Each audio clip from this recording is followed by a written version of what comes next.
고린도후서 4장 7절로 11절의 말씀, 신약성경 289페이지 되겠습니다. 한 절씩 교대로 같이 끝까지 봉독하도록 하겠습니다. 시작. 우리가 이 보배를 질그릇에 가졌으니 이는 능력의 심히 큰 것이 하나님께 있고 우리에게 있지 아니함을 알게 하려 함이라. 우리가 사방으로 우겨쌈을 당하여도 쌓이지 아니하며 답답한 일을 당하여도 낙심하지 아니하며 핍박을 받아도 버림받지 아니하며 거꾸로 트림을 당하여도 망하지 아니하고 우리가 항상 예수 죽인 것을 몸에 짊어짐은 예수의 생명도 우리의 몸에 나타나게 하려 함이라. 우리 산자가 항상 예수를 위하여 죽음에 넘기움은 예수의 생명이 또한 우리 죽을 육체에 나타나게 하려 함이니라. 아멘. 서로 돌아보며 인사하겠습니다. 감사합니다. 사랑합니다. 인사하겠습니다.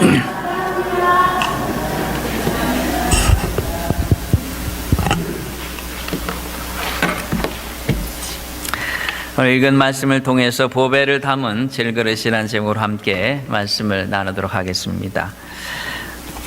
2014년도 마지막 주일을 맞이했습니다. 지금 너무나 많은 일들이 있었던, 그래서 흔히 다사다난했던 해라 이렇게 표현할 만큼 우리 각자에게, 또 우리 교회에게, 또 여러분 모두 자신들에게, 그리고 이 세상의 모든 일들이 정말 너무나 다양한, 그리고 너무나 많은 일들이 있었던 것 같습니다. 이제 2014년도를 마무리하면서 그리고 2015년 새해를 우리가 앞에 두고 이제 우리는 이 시간에 우리 자신들의 모습을, 그리고 우리의 신분을 다시 한번 정리하고 넘어가는 것이 좋겠다라는 생각을 했습니다. 선교사가 옛날에 한국에 와서 이렇게 보니까 구루마를 이렇게 소가 끌고 가는데 어떤 여자분이 무거운 짐 하나를 이렇게 보따리를 이렇게 지고 가더래요.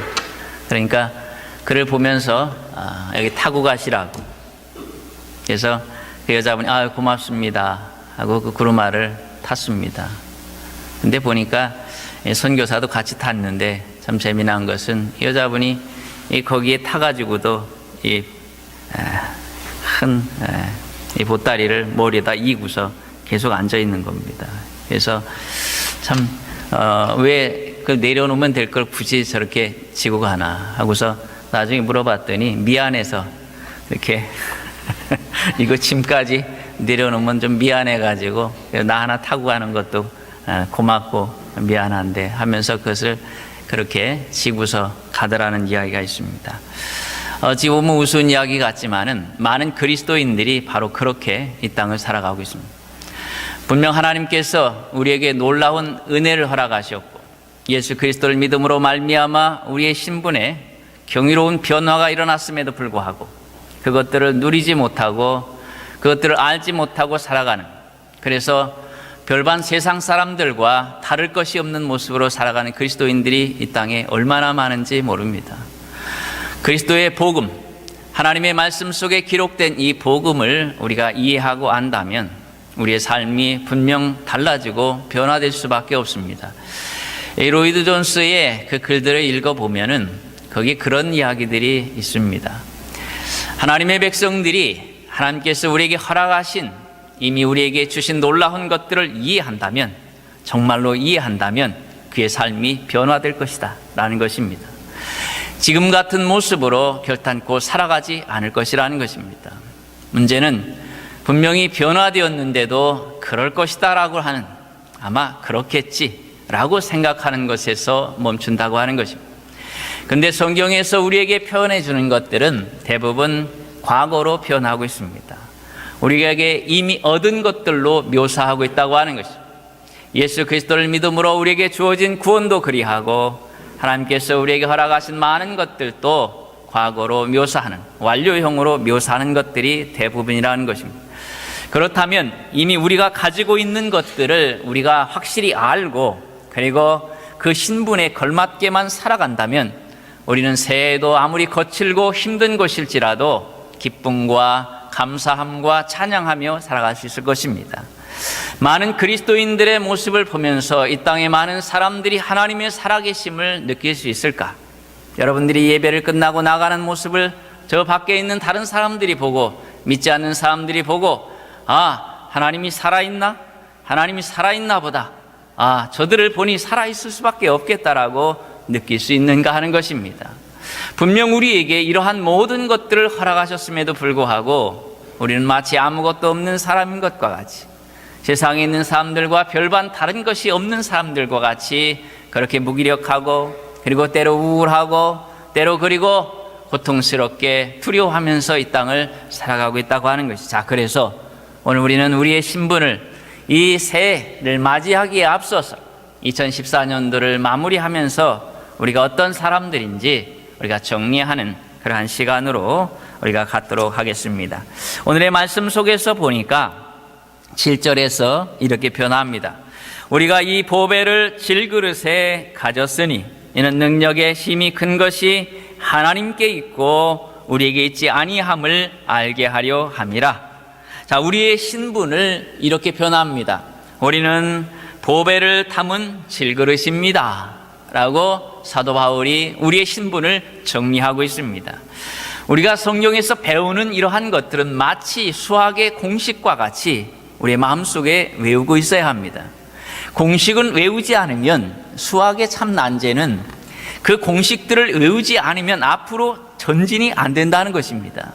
다른 학문들은 중간에서 들어와서 열심히 하면 대충 따라갈 수도 있지만은, 그런데 수학이라고 하는 이 학문은 그 시기에 맞춰서, 그 단계에 맞춰서 공식들을 외워나가지 않으면 결코 나가지 못하고 결국 나중에는 낙제로 점수가 나올 수밖에 없는 그러한 상태에 빠지고야 만다고 하는 것입니다. 가장 중요한 공식들을 마음에 외우고 있어야 합니다. 그리스도인들에게서 중요한 것이 무엇인가? 그 공식들이 무엇인가? 바로 우리의 신분들입니다. 하나님께서 우리에게 이미 정의해 주신 너희의 신분은 이것이라 라고 정의하신 것을 우리가 외우고, 그리고 믿고, 그리고 그대로 살아가면 되는 것이죠. 공식은 그것은 그냥 적용하면 되는 것입니다. 계산할 필요가 없다라고 말씀을 드렸습니다.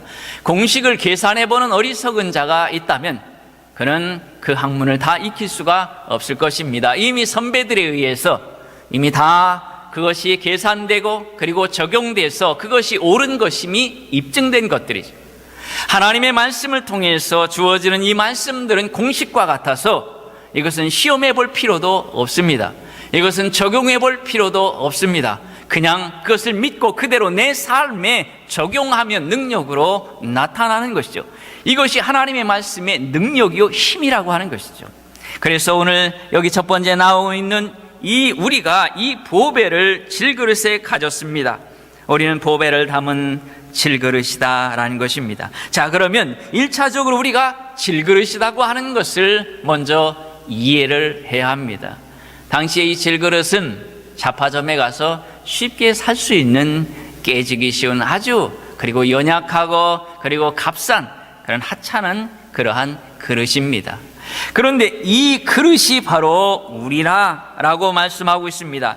사도 바울은 자신을 가리켜서 그리고 하나님의 백성들을 가리켜서 우리는 그러한 사람들이다 라고 표현하고 있습니다. 올 한 해를 되돌아보면서 우리가 느끼는 것은 무엇인가 하면은, 우리가 살아가면서 점점 느끼는 것은 우리가 이렇게도 연약한 자인가 하는 것입니다. 어떤 때 보면은 깜짝깜짝 놀랄 수가 있습니다. 목사인 나도 내 자신을 보면서 내가 이렇게 연약한 자인가, 이렇게까지 때로 무너질 수 있는가라는 생각을 가질 만큼 우리 하나하나가 너무나 연약한 질그릇이고 깨질 수밖에 없는 그러한 사람들이, 때로는 보면 너무나 값어치 없는 자로 그렇게 서 있을 때가 얼마나 많은지 몰라요. 말을 하고 나서도 이것을 주워 담아야 될 그것을 내가 내놓은 것에 대하여 후회하는 것이 한두 번이 아닌 것이죠. 우리는 왜 이런 말들을 내어놓아야 하고 이런 행동을 해야 하고 이렇게 할 수밖에 없는가라고 느낄 만큼 우리가 얼마나 연약하고 연약한 그러한 자들인지 알 수가 없죠. 그런데 중요한 것은 너무나 다행스럽게도 바로 그 질그릇 안에 보배를 가지고 있다는 것입니다. 우리 스스로 하나하나를 보면은 너무나 연약하고 너무나 초라하고 때로 너무나 부족해서 너무나 값어치 없이 느껴지는 그러한 사람들이지만은, 그런데 놀랍게도 우리 안에 보배를 가지고 있습니다. 그 보배는 무엇인가? 6절의 말씀을 따라서 우리가 추정해 본다면 그것은 예수 그리스도의 얼굴에 있는 바로 하나님의 영광을 아는 빛입니다. 다시 말해서 복음을 통해서 우리가 하나님을, 예수 그리스도를, 하나님의 영광을 알고 있다는 것입니다. 예수 그리스도, 그분이 우리 안에 들어오셨고 그분으로 말미암아 하나님을 만나고 하나님으로 나아갈 수 있는 바로 그러한 놀라운 은혜를 우리가 입게 되었다고 하는 것입니다. 이것이 바로 우리의 위대함입니다. 옛날에 아마 사도 바울이 이러한 표현을 왜 썼을까 라는 것을 학자들은 이렇게 추정합니다. 당시에 로마의 군대들이 그 주변을 나가서 승리하고 돌아옵니다. 그런데 승리하고 돌아올 때에 그릇에다가 금과 은을 담아고 오는데 희한하게도 그 그릇이 질그릇에 담아오더라는 것입니다. 분명히 승리와 그리고 그로 말미암아 금과 은, 그 가장 귀한 것들을 담아오는데 연약한 값어치 없는 그릇에 담아오는 것을 사도 바울이 보았습니다. 그것을 보면서 사도 바울은 그런 생각을 했습니다. 아, 이것이 바로 우리 그리스도인의 모습과 같은 것이라. 우리 비록 하나하나가 너무나 연약하고 부족하지만, 그러나 그 안에 담겨진 것들은 그 그릇과 비교할 수 없는 경이롭고 놀라운 것이라고 하는 것입니다. 질그릇과 여기 보배는 서로 극명하게 대조되는 것입니다. 둘을 갖다 놓으면 누가 봐도 그 차이가 너무나 크다고 하는 것들을 알 수 있는 그러한 것이죠. 우리 하나하나를 보면 아무것도 아닙니다. 그러나 우리가 존귀한 이유가 무엇입니까? 우리 안에 있는 보배입니다. 우리가 담고 있는 복음입니다. 우리 안에 있는 예수 그리스도입니다. 바로 그로 말미암아 우리의 가치는 그 무엇과도 비교할 수 없는 경이롭고 놀라운 그러한 은혜를 입게 되었다고 하는 것이죠. 그러므로 오늘 사도는 우리에게 이것을 말씀하고 있습니다. 우리 스스로를 의지할 것이 없다는 것입니다. 우리는 그저 깨질 수밖에 없는 그릇이라는, 질그릇이라는 것입니다. 우리 하나하나는 너나 할 것 없이 모두가 깨질 수밖에 없는 그릇들입니다. 어느 순간은 담대하게 섰다가도 어느 순간은 무너져 있는 모습들. 우리가 아마 우리 모습을 다 24시간 다 촬영해서 본다면 우린 깜짝 놀랄 것입니다. 저렇게 담대했던 사람이 저렇게 초라한 모습 속에 있을 수도 있는가? 저렇게 아름답고 저렇게 놀라운 사람이 저렇게 지저분해질 수도 있는가? 라고 생각할 것입니다. 우리는 그렇게 다 그러한 사람들입니다. 그러므로 본질적으로 우리는 알아야 합니다. 우리 자신을 믿을 것이 없다는 것을. 세상은 말합니다. 너를 믿으라는 것입니다. 네 생각과 네 가치관과 네 판단을 믿고 행동하라는 것입니다. 그게 진리라는 것입니다. 그렇게 해야 후회하지 않는다는 것입니다. 그런데 오늘 사도는 우리에게 말합니다. 아니라 너는 질그릇이라. 너는 깨지는 자라는 것입니다. 너는 의지할 자가 아니라는 것입니다. 오직 우리 안에 계신 예수 그리스도 그리고 복음, 바로 그것만이 우리가 믿을 수 있는 유일한 것이라는 것입니다. 그러므로 이제 우리가 한 해를 정리하면서 우리 마음속에 해야 할 것이 있습니다. 그것은 이제 우리의 계획들을 1차적으로 접어야 합니다. 우리의 생각들을 1차적으로 접고 먼저 하나님 앞에 내 모든 것을 맡기고 의지하는 것부터 연습해야 한다는 것입니다. 우리가 하나님 앞에 예배하고 경배하고 기도하고 하나님을 의지하는 것들이 되어 있지 않은 상태 속에서 우리 가진 계획들이 무슨 의미가 있느냐는 것입니다. 우리가 세우는 계획들이 도무지 무슨 의미가 있느냐는 것입니다. 그런데 우리는 희한하게도 마치 우리가 큰 금그릇이나 든 것과 같이 하나님 앞에 기도하지 아니하고 하나님 앞에 예배하지 아니하고 그리고 다른 것부터 내 계획부터 세우려고 하고 있다고 하는 것입니다. 오늘 다시 한번 여러분 이 한 해를 정리하면서 저나 여러분이나 스스로를 의지하지 말고 옆에 있는 사람도 의지할 거 없습니다. 그리고 우리 모두가 의심하라는 것이 아니라 의지하지 말라는 거예요. 의심은 하면 안 돼. 의심은 하지 말고 그러나 의지하지 말고 하나님만이 나의 의지요 전부이십니다. 우리 청년들에게 이번에 수련회 하면서 그 주제 바로 그리스도가 우리의 모든 것 그런 주제로 우리가 하게 되는데 오늘 우리 모두가 바로 예수 그리스도 그분만이 나의 전부이고 그리고 나의 모든 것입니다. 이 마지막 주일을 우리가 마감하면서 오늘 우리 자신들을 철저하게 내 자신을 부정하고 하나님 우리 주님만이 나의 전부이십니다. 새해의 주님이 나의 전부이십니다. 우리가 살다 보면 우리가 어려운 일을 당하다 보면 결국 느끼는 것이 무엇입니까? 바로 주님만이 나의 전부라는 것, 그거 배우는 거예요. 한평생 통해서 우리가 배우는 것은 그것입니다. 많은 실수와 많은 그런 어려움과 많은 그러한 난관들을 통해서 결국 배우는 것은 결국 주님만이 나의 전부인 것을 그걸 배우는 거예요. 그래서 내가 주님 앞에 가까이 가는 것 그것만이 오직 유일한 해답이라고 하는 것을 배우는 것. 다윗이 가졌던 그러한 진부해 보이던 그 믿음이 이 시대에 유일하게 가장 필요한 믿음이라고 하는 것입니다. 주님 앞에 가까이 다가가고 다가가는 것.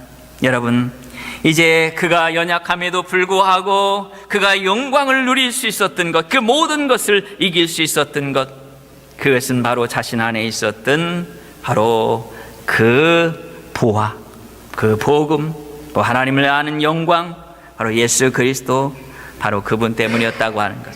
그것을 우리가 기억해야 합니다. 자, 그러면 이제 우리가 두 번째로 우리 안에 가진 그 보배를 가진 결과를 우리가 살펴보도록 하겠습니다.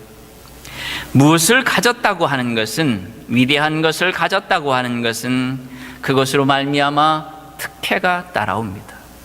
예수 그리스도를 믿고 그리고 그분을 내 안에 품고 사는 우리들에게, 복음을 품고 사는 이들에게 있어서 나타나는 경이로운 것들을 이제 다시 정리해야 돼. 오늘 여기 배우는 것들을 여러분의 가슴 속에 새겨 넣어야 합니다. 1년 동안 이것을 외우고 있어야 합니다. 그리고 힘들고 어려운 일이 있을 때마다 공식을 끄집어내서 그것을 적용해야 합니다. 다른 엉뚱한 것 갖다가 적용하지 말고 오늘 배우는 이 말씀을 적용해야 합니다. 자, 첫 번째로 이렇게 표현하고 있습니다. 8절에 보니까 이렇게 표현합니다. 우리가 사방으로 우겨쌈을 당하여도 쌓이지 아니하고, 이렇게 표현합니다. 우겨쌈을 당하여도 쌓이지 아니하고. 여기 우겨쌈을 당한다는 이 표현은 포도즙에서 포도를 갖다가 이렇게 짜는, 포도즙 틀에다가 놓고 포도를 갖다 짜는 것을 의미하는 그런 단어입니다. 포도즙을 짜면은 그 포도가 다 으깨져서 산산조각이 나죠. 그래서 즙과 같은 형태로 변질되는 것입니다. 그런데 여기 보니까 우겨쌈을 당하여도 쌓이지 않았다라는, 이 쌓이지 않았다라는 이 표현은 어떤 표현인가 하면은 공간이, 그 여유분이 남아있다, 이런 표현입니다. 희한합니다. 분명히 그 포도를 넣고 포도즙 틀에서 주어 짰는데 다 으깨져야 그것이 정상인데 희한하게 으깨지지 않은 것들이 있더라는 것입니다. 그 공간이 생겨서 그것이 남아 있더라는 것입니다. 삼풍백화점이 무너졌습니다. 많은 사람들이 죽었어요. 완전히 다 무너졌어. 그런데 거기서 살아남은 사람들이 있었습니다. 어찌 살아남았는가? 어떤 사람은 이 기둥이 넘어지면서 그 안에 공간이 생겼어요. 자신이 바로 그 시점에 있었어요. 그래서 그는 그것에 깔려 죽지 않았습니다. 자, 이런 형태로 해서 살아남은 사람들이 몇이 있었습니다. 오늘 여기서 표현하는 바가 바로 그것입니다. 우리 안에 복음을 가짐으로 예수 그리스도를 믿음으로 말미암아 우리에게 주어지는 것들은 우리가 그 어떤 것에 의하여도 쥐어짜이는 것과 같이 압박을 당한다 하더라도 하나님께서 여유 공간을 만드신다는 것입니다. 내가 지금 압박을 당하여서 죽을 것 같습니다. 공격을 당하여서 이 상태에서 새어날 수 없을 것 같습니다. 그때에 오늘 우리가 어떤 말씀을 적용해야 하는가? 바로 이 말씀을 외워야 한다는 것이죠. 우겨쌈을 당하여도 쌓이지 아니하고. 누가요? 내 안에 보배를 가진 자들. 내 안에 예수 그리스도를 복음을 가졌으므로 이제 내가 우겨쌈을 당하여도 쌓이지 아니하는 그 상태 속에 들어간다는 것입니다. 내가 그 말씀의 보호를 받는다는 것입니다. 미국의 시민권을 가지면 미국의 보호를 받습니다. 그래서 어떤 곳에 위험한 곳에 가도 신고를 하고 들어가 문제가 생겼어요. 그러면 그가 뭐 동양인이든지 서양인이든지 백인이든지 흑인이든지 상관없이 미국의 그 나라가 그 힘이 그를 보호하려고 나섭니다. 그래서 때로는 폭력을 쓰기도 하고 때로는 군사력을 동원하기도 하고 가진 방법을 다 써서 그를 구원해 내는 것과 같이 하나님께서 우리가 하나님의 이 주신 놀라운 신분으로 말미암아 그 공간들을 만들어 나가신다. 답답하여 죽을 것 같을 때에 오늘 우리나라야 그래도 죽지 않는다는 것입니다. 하나님께서 공간을 만드실 것이라. 여러분 이것을 믿으시기 바랍니다. 마음속에 믿어야 돼요. 그리고 그 말씀을 의지해야 되는 것이 하나님 앞에 외치는 것입니다. 하나님이여 우겨쌈을 당하여도 쌓이지 아니한다고 말씀하셨습니다. 그것을 내게 이 시간 적용하시옵소서. 우리가 요구하는 것입니다. 하나님의 말씀의 담대함이 바로 여기에 있는 것이에요. 우리가 자녀로서 하나님 앞에 당당하게 요구하는 것입니다. 하나님께서 이렇게 말씀하셨습니다. 하나님의 말씀과 같이 내 안에 예수 그리스도가 계십니다. 그러므로 하나님께서 그렇게 하실 믿습니다 라고 말하는 것입니다. 여기 또 답답함을 당하여도 쌓이지 아니한다고 표현합니다. 이 답답함이라고 하는 것은 어리둥절하다, 문자적으로 그냥 어리둥절하다, 불확실하다, 혼란해지다 이런 표현인데 이 표현은 이런 의미입니다. 이것도 안 되고 저것도 안 되고 방법이 없는 거예요. 이 방법도 없고 저 방법도 없고 아무런 방법이 존재하지 않는 그러한 상태를 말합니다. 그런데 쌓이지 않는다라는 이 표현은 모두 다 길이 닫혔는데 하나님 언제나 한 길을 예비하셨다 이런 의미입니다. 사운드 오브 뮤직에 보면 그런 노래가 나와요. 이 철부지 수녀가 쫓겨났으면 하도 막 제 맘대로 돌아다니면서 하다가 그 수녀원에서 쫓겨나가지고서 가정교사로 가면서 부른 노래가 있어요. 거기 보면 그렇게 노래합니다. 모든 것을 다 막으셔도 한 길을 여시네 이런 표현이 있어요. 모든 것을 하나님께서 다 막으시는 것 같아요. 그러나 여러분 하나님은 하나님의 백성들을 향해서 반드시 한 길을 열어놓으십니다. 다 막아놓으신다는 법은 없는 거예요. 그것은 법에 없는 겁니다. 모든 하나님의 백성들이 그렇게 믿어야 합니다. 이 길도 없고 저 길도 없을 때에 주저앉아버려 다 포기해버려 아니라야지. 우린 그 상태 속에서 하나님께서 한 길을 예비하셨을 것이다 라고 믿어야 돼요. 그리고 하나님께서 그렇게 하실 것이라고 하는 거죠. 우리가 여기까지 오면서 우리가 배운 것이 무엇입니까?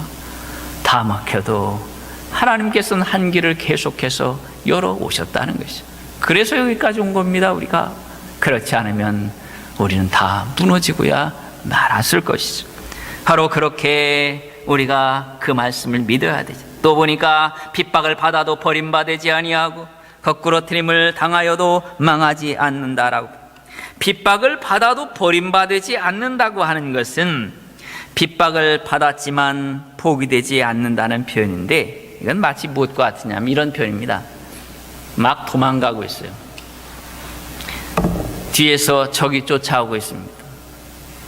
곧 잡힐 것 같습니다. 그런데 잡히지 않았다. 이런 표현. 우리가 아는 바와 같이 다윗이 그런 모습이 있었어요. 그를 잡기 위해서 사울이 군대를 동원했습니다. 어린 거 하나 잡기가 힘들겠어요. 그래서 군대를 동원해서 그를 추격하다 그를 포위했습니다. 영락없이 그는 잡힐 것 같습니다. 그러나 그는 결국 잡히지 않았습니다. 왜 그랬죠? 바로 블레셋 군대가 그 사울의 성에, 예루살렘 성에 쳐들어온 거예요. 그래서 이 사울은 그 군대를 철수할 수밖에 없었어요. 바로 눈앞에 두고. 우리가 하나님을 그렇게 믿어야 돼. 지금 사로잡힐 것 같아도, 지금 죽을 것 같아도 하나님이 잠시 후에 역사하실 수 있다는 것을 믿어야 돼요. 다 망하는 것 같아도 하나님께서 그렇게 하실 것을 믿어야 돼요. 하나님의 역사가, 하나님의 그 개입하심이 그렇게 있을 것을 믿고 담대하게 가는 것입니다. 그리스도인들이 말이죠, 배짱이 있어야 된다는 거죠. 믿음은 다른 것이 아닙니다. 믿음은 하나님을 믿는 거예요. 그냥 말 그대로 하나님의 하나님 되심을 믿고 가는 거예요. 환경과 상관없이 그대로 가는 겁니다. 하나님께서, 내가 가면 하나님께서 이 환경을 조성하실 것이라고 하는 것을 믿는 거예요. 내가 가면 앞에 홍해가 닥쳐도 하나님께서 어떤 방법으로든지 간에 건너게 하실 것이라고 하는 걸 믿는 거예요. 그래서 모세가 뭐라고 말합니까? 오늘날 너희는 잠잠히 있어. 여호와께서 오늘날 우리를 위하여 행하시는 구원을 보라. 그게 뭔지 몰라요. 모세도 그 방법을 모릅니다. 저도 몰라요, 여러분. 어떻게 하나님께서 우리 교회를 인도하실지, 여러분들을 인도하실지 저도 모릅니다. 점쟁이가 아니거든요. 저는 모릅니다. 그런데 압니다. 뭘 압니까? 하나님께서 우리를 이렇게 인도하실 것이라는 것은 알아요. 그래서 가는 것입니다. 그래서 우리가 앞을 향하여 가는 이유가 바로 거기에 있는 것입니다. 마지막으로 여러분이요, 그렇게 하시는 이유가 무엇입니까? 10절에서 이렇게 표현하고 있습니다. 우리가 항상 예수 죽인 것을 몸에 짊어짐은 예수의 생명도 우리의 몸에 나타나게 하려 함이라 라고 말씀하고 있어요. 이렇게 죽음의 위협 가운데 둘러싸여 있게 하신 것, 그것은 주님의 능력을 드러내기 위함이라, 이렇게 말씀하고 있다고 하는 것입니다. 오늘 여러분 믿음으로 나아가면 하나님은 당신의 영광을 위해서 우리의 삶에 개입하실 것입니다. 아니, 개입하실 수밖에 없을 것입니다. 이게 아들의 믿음이에요, 여러분. 아버지를 믿는 믿음은 내가 위험에 빠지면 아버지는 반드시 개입할 수밖에 없다는 거예요. 여러분 그거 안 믿습니까? 그렇잖아요. 우리 아이가 문제에 빠졌어요. 그럼 내가 보고 가만히 쳐 있겠습니까? 이렇게 쳐다보고? 아니십니다. 만일 그것을 믿지 못하고 두려워하고 있다면 아버지를 무시하는 것이란 말이죠. 어느 아비가 자식이 위험에 빠졌는데 그대로 보고 있냐 말이죠. 그 아비의 본능은 그 아이의 그 위험에 개입할 수밖에 없는 것입니다. 하나님께서 우리에게 말씀하시는 것이 바로 그것입니다. 결론적으로 여러분, 우리의 환경이 새해에도 풍랑일 것입니다. 그 풍랑에 우리는 어찌 보면 쉽게 깨어질 수밖에 없는 그릇입니다. 그러나 우리는 믿습니다. 우리가 우리 안에, 이 질그릇 같은 우리 안에 복음의 영광의 보배를 지니고 있습니다. 그래서 우리가 어떤 압박에도 하나님께서 우리에게 여유의 공간을 만드실 것입니다. 모든 길이 다 막혀도 하나님은 몇 가지의 가능한 길을 열어 놓으실 것입니다. 적의 수중에 잡히는 것 같은 일이 우리 앞에 다가올지라도, 그러나 하나님은 우리를 그들의 수중에 넘기지 않을 것입니다. 그리고 우리가 이 주님의 살아계심을 믿고 계속 우리가 나아간다, 하나님은 하나님의 하나님 되심을 우리 앞에 보여줄 것입니다.